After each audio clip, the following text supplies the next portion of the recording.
오늘 저는 여러분들과 에스겔 1장 1절에서 28절까지의 말씀을 함께 나누고자 합니다. 우리는 의자로 그 사람이 누구인지를 알 수 있습니다. 가령 왕의 의자와 유치원생이 앉는 의자는 각각 다르기 때문에 왕이 앉는 의자로 우리는 왕을 알 수 있고 작은 의자로 유치원생을 생각할 수 있습니다. 다시 말해 왕의 자리만으로 우리는 왕을 마음속으로 그려볼 수 있다는 것입니다.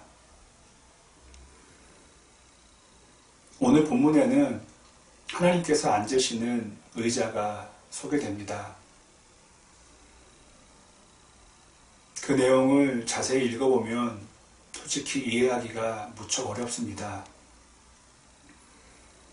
왜냐하면 우리 주변에서 볼 수 없는 의자이기 때문입니다.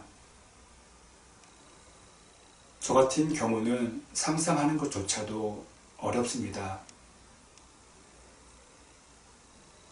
저는 개인적으로 오늘 본문을 통해 나오는 의자의 모양과 특징도 분명히 중요하지만 가장 중요한 것은 그 의자에 앉으신 분, 바로 하나님이라는 것입니다.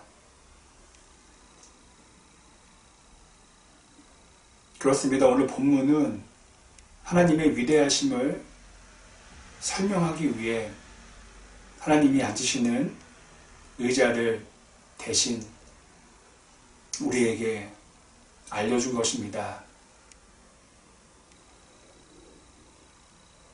28절에는 다음과 같은 내용이 나옵니다. 환상 가운데 에스겔은 앞에서 설명된 하나님의 의자를 계속 보게 되었고, 그리고 그 의자에 앉아 계신 분, 하나님이라고 생각되어지는 분을 그는 아주 어렴풋이 설명하기 어려운 방법으로, 인간의 말로 표현하기 어려운 방법으로 하나님인 것을 그는 알게 됩니다.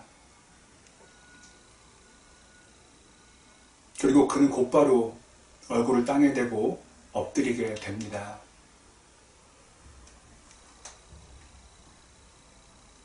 이처럼 에스겔이 보여준 장면을 한 단어로 설명한다면 바로 경외입니다.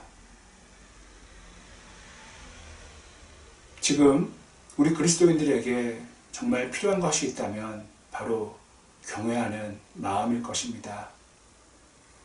우리 기독교가, 특별히 우리 개신교가 흔들리는 이유도 바로 하나님을 향한 경외하는 마음이 많이 사라졌기 때문일 것입니다.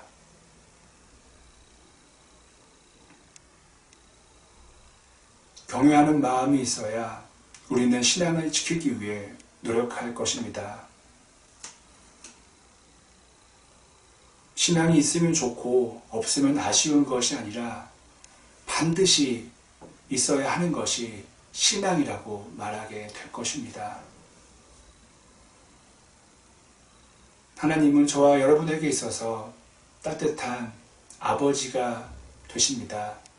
하지만 동시에 가장 큰 힘을 갖고 계시고 가장 높은 권위 가운데 계신 왕이 되십니다.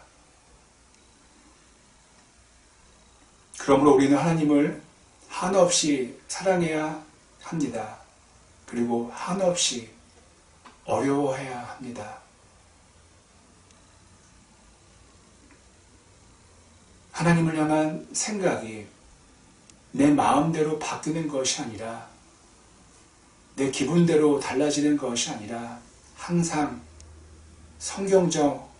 성경적이길 간절히 소망합니다. 제가 기도하겠습니다. 하나님, 오늘 본문을 통하여 하나님께서 앉으시는 의자를 통하여 조금이나마 하나님을 저희가 알게 됩니다. 늘 경외하는 마음으로 에스겔이 보여준 그 모습으로 하나님을 사랑하고 하나님을 어려워하고 하나님을 섬길 수 있게 하여 주시옵소서. 감사합니다. 예수님의 이름으로 간절히 기도드립니다. 아멘.